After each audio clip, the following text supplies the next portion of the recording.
الله أكبر الله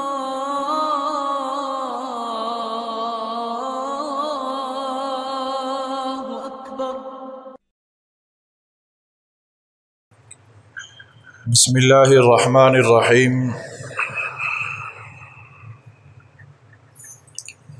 محترم سامعین گرامی قدر،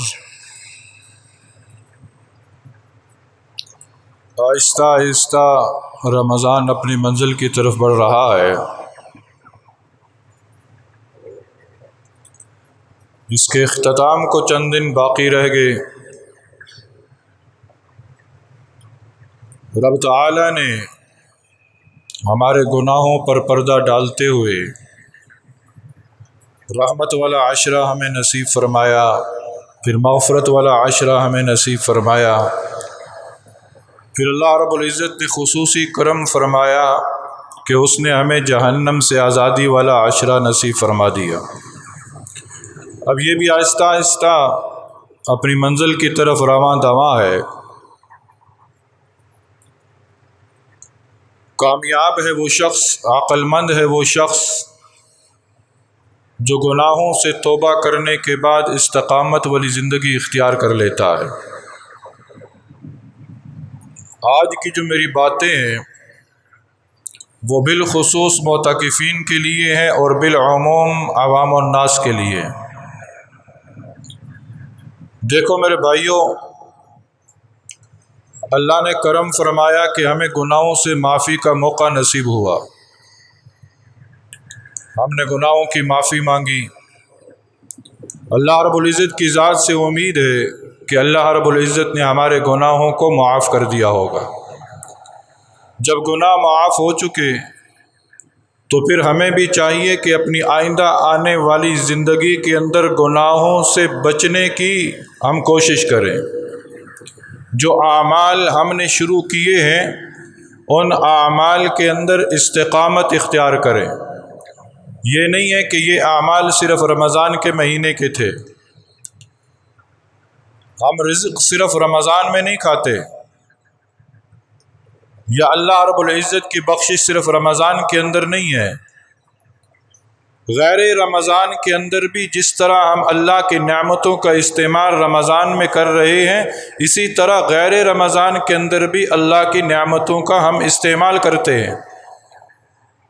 اللہ کی نعمتوں کا استعمال کرتے ہوئے رمضان کے اندر اگر ہم اللہ کی بارگاہ میں جھک رہے ہیں تو غیر رمضان کے اندر کیوں پھر ہم اللہ کی بارگاہ میں نہیں جھکتے؟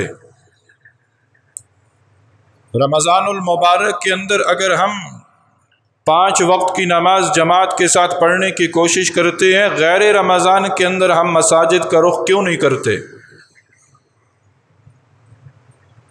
یہ تو دوغلا پالیسی ہے پھر،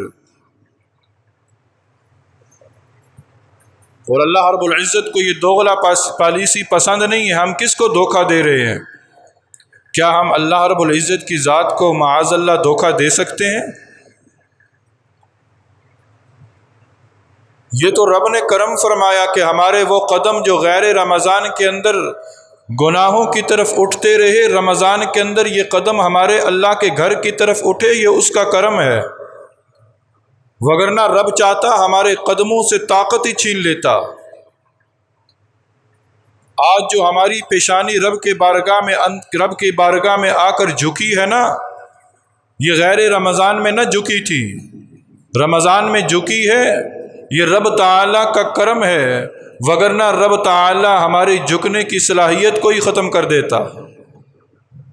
اس لیے میرے دوستو، استقامت مانگو رب سے، اور 5 باتوں کا خیال ہمیشہ رکھنا، 5 باتوں کا خیال ہمیشہ رکھنا، اور یہ وہ 5 باتیں ہیں جو ہم سب کو یاد ہونی چاہیے، بلکہ اس طرح یاد ہونی چاہیے کہ ہم اپنے گھروں کے اندر، اپنی دکانوں پر، اپنے دفاتر میں ان باتوں کو لکھ کے رکھیں۔ وہ 5 باتیں کون سی ہیں؟ یہ جو میں نے لکھنے کا کہا ہے نا، اللہ والوں کی زندگی کا مطالعہ کرے نا، اللہ والے ویسے ہی اللہ والے نہیں بنے، انہوں نے اللہ کے لیے کچھ کیا، پھر جا کر اللہ نے انہیں یہ مقام عطا فرمایا۔ ایک بہت بڑے بزرگ بر صغیر پاک و ہند کے اندر کہ جن کا نام حضرت امداد اللہ مہاجر مکی رحمہ اللہ ہے، حضرت امداد اللہ مہاجر مکی رحمہ اللہ، ان کی خانقاہ کے اندر یہ پرچہ لکھا ہوا لٹکا ہوا تھا۔ انہوں نے یہ 5 باتیں اپنی خانقاہ میں لکھ کر لگائی ہوئی تھیں۔ وہ 5 باتیں کون سی ہیں؟ کہ دنیا کے لیے اتنی محنت کرنا جتنا دنیا میں رہنا ہے، دنیا کے لیے اتنی محنت کرنا جتنا دنیا میں رہنا ہے۔ اب دنیا میں ہم نے کتنا رہنا ہے؟ 60 سال 70 سال بس۔ اس امت کی اوسط عمر جو ہے وہ نبی صلی اللہ علیہ وسلم نے فرمایا 60 سے 70 سال ہے۔ ایک بچہ پیدا ہوتے ہوئے مر سکتا ہے اور وہ بچہ 100 سال کی عمر بھی پا سکتا ہے، لیکن اوسط عمر اگر اس کی اوسط نکالی جائے تو یہ 60 سے 70 سال کے درمیان اس امت کی عمریں ہیں۔ حالانکہ اس دنیا کے اندر ایسے لوگ بھی آئے کہ جن کی عمریں 900 سال تھیں۔ حضرت نوح علیہ السلام کی عمر مبارک 950 سال۔ رب نے پوچھا اے نوح دنیا میں کتنا رہے؟ کہا کہ یوں محسوس ہوا کہ ایک محل کے 2 دروازے سے ایک دروازے سے داخل ہوا اور دوسرے دروازے سے نکل گیا۔ 950 سال رہنے والا یہ کہہ رہا ہے کہ مجھے یوں محسوس ہوا کہ ایک گھر کے 2 دروازے ہیں، ایک سے داخل ہوا دوسرے سے نکل گیا۔ تو اب ہم اپنا اندازہ لگائیں 30 سال 40 سال 60 سال 70 سال ہم کیا جواب دیں گے؟ گزشتہ زمانے کا ایک واقعہ لکھا ہے کہ ایک عورت ایک نبی کے پاس آئی اور آ کر کہا کہ حضرت میرے لیے دعا کریں کہ میرے بچے جو ہیں نا وہ بچپن میں فوت ہو جاتے ہیں، اللہ مجھے لمبی عمر والا بچہ عطا فرمائے۔ وقت کے نبی نے پوچھا کہ کس عمر میں مرتے ہیں؟ کہا کہ بس یہی 200 سال 250 سال 300 سال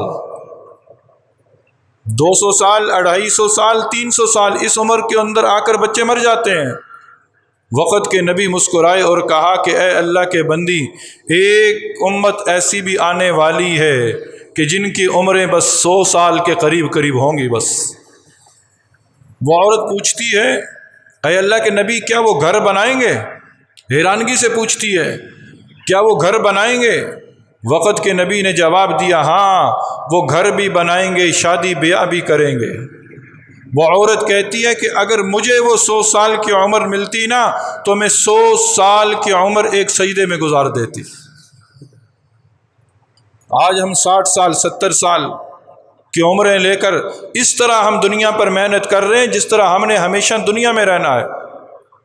اس لیے رمضان کے اندر اللہ کی طرف آئے ہیں نا، غیر رمضان کے اندر بھی اس بات کا خیال رکھنا کہ ہم دنیا کے اندر اتنی محنت کریں جتنا دنیا میں رہنا ہے، اور دوسری بات یہ کہ آخرت کے لیے اتنی محنت کرنا جتنا آخرت میں رہنا ہے۔ آخرت کے لیے اتنی محنت کرنا جتنا آخرت میں رہنا ہے، اور آخرت کے اندر کتنا رہنا ہے وہ نہ ختم ہونے والی زندگی ہے۔ امام غزالی رحمہ اللہ نے اس کو آسان طریقے سے سمجھایا کہ زمین اور آسمان کا جو خلا ہے نا، اگر رائی کے دانوں کے ذریعے بھر دیا جائے، زمین اور آسمان کا خلا رائی کے دانوں سے بھر جائے اور جنت سے ایک پرندہ آئے اور ایک دانہ اٹھا کر چلا جائے، اور 1000 سال کے بعد دوسرا پرندہ آئے اور وہ بھی ایک دانہ اٹھا کر چلا جائے، اسی طرح سلسلہ چلتا رہے، 1000 سال کے بعد پرندے آتے رہیں اور دانے اٹھا کے جاتے رہیں، یہ ممکن ہے کہ وہ رائی کے دانے ختم ہو سکتے ہیں، لیکن یہ ممکن نہیں کہ آخرت کی زندگی ختم ہو جائے۔ آخرت کی زندگی اتنی طویل ہے، تو آخرت کے لیے اتنی محنت کرنا جتنا آخرت میں رہنا ہے۔ اور تیسری بات، اللہ کی رضا کو حاصل کرنے کے لیے اتنی محنت کرنا جتنا تم اس کے محتاج ہو۔ اللہ کی رضا کو حاصل کرنے کے لیے اتنی محنت کرنا جتنا تم اس کا محتاج ہو۔ ہم رب کے کتنے محتاج ہیں؟ ہم ایک سانس کے بعد دوسرے سانس لینے میں بھی رب کے محتاج ہیں۔ ہم اتنے زیادہ رب کے محتاج ہیں، تو کیا اس کی رضا کو حاصل کرنے کے لیے ہم اتنی محنت کرتے ہیں؟ دنیاوی کاموں میں محنت، صبح سے شام تک مزدوری کر رہا ہے۔ آج کل رمضان کا مہینہ ہے، دیکھو بازاروں کی طرف لوگ کس طرح محنت کر رہے ہیں۔ دولت کے لیے اتنی محنت ہے، اللہ کی رضا کے لیے اتنی محنت کیوں نہیں ہے؟ اللہ کی رضا کے لیے محنت کرو۔ آقا دو جہاں نبی کریم صلی اللہ علیہ وسلم سے بڑھ کر کوئی ہستی اس کائنات کے اندر نہیں آئی۔ آقا دو جہاں نبی کریم صلی اللہ علیہ وسلم اللہ کو راضی کرنے کے لیے رات کو جب قیام کرتے تھے نا، تو آپ صلی اللہ علیہ وسلم کے قدمین مبارک پر ورم آ جایا کرتا تھا۔ اور آج ہم ہیں۔ پھر فرمایا چوتھی بات، ہر حال کے اندر اللہ سے مانگنا، ہر حال کے اندر اس سے مانگنا جو کسی کا محتاج نہیں ہے، ہر حال کے اندر اس سے مانگنا جو کسی کا محتاج نہیں ہے۔ اور وہ کون ہے؟ وہ اللہ ہے۔ جوتے کا تسمہ بھی ٹوٹ جائے، کس سے مانگنا؟ اللہ سے مانگنا۔ اللہ کے علاوہ کسی در پہ نہ جانا، اللہ کے علاوہ کسی سے نہ مانگنا۔ اس بات کو پلے باندھ لو کہ وقت آخر تک رب سے یہی مانگتے رہو کہ اے اللہ ہر حال میں مجھے اپنے ہی سے مانگنے کی توفیق دینا۔ اور پھر پانچویں بات جو فرمائی، پہلی بات کیا تھی کہ دنیا کے لیے اتنی محنت کرنا جتنا دنیا میں رہنا ہے۔ دوسری بات، آخرت کے لیے اتنی محنت کرنا جتنا آخرت میں رہنا ہے۔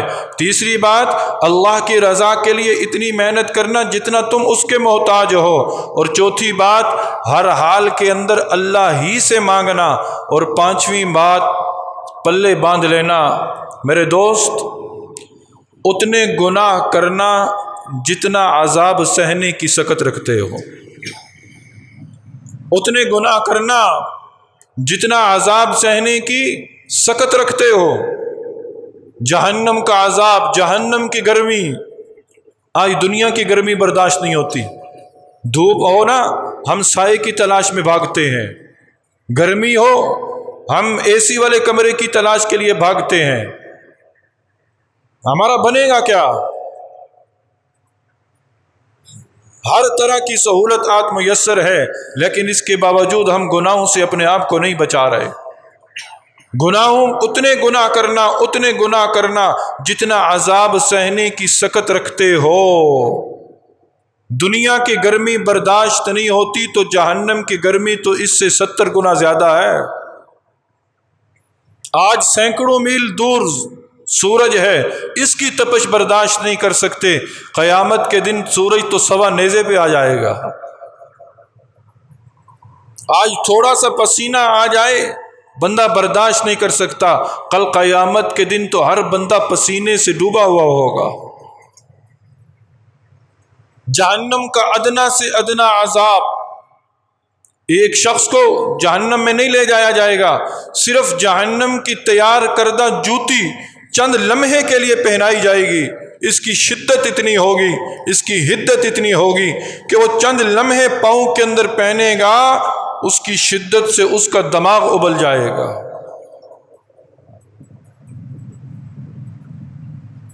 آج ایک دیا سلائی جلائے نا، اس کی شدت انسان برداشت نہیں کر سکتا، جسم پہ لگائیں انسان فوراً کپا جاتا ہے، اس کی شدت برداشت نہیں کر سکتا۔